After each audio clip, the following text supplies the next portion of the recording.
Welcome to the Learning Pines YouTube. We hope this video helps.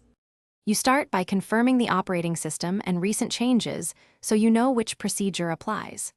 Once done, back up important files or create a restore point to avoid data loss.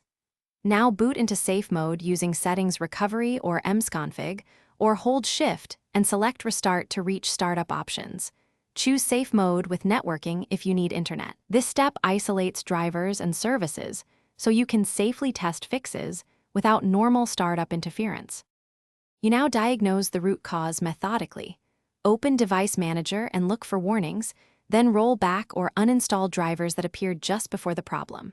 Next, run sfc/scano and dism online to repair corrupted system files and the component store.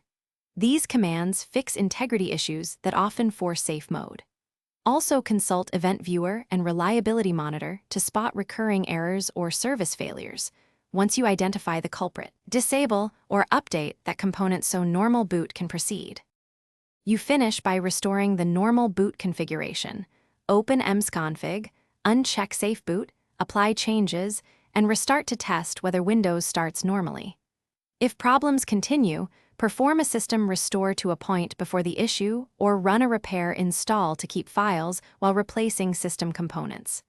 If boot still fails, return to safe mode and perform a clean boot by disabling non-Microsoft services and startup items to isolate the offending software.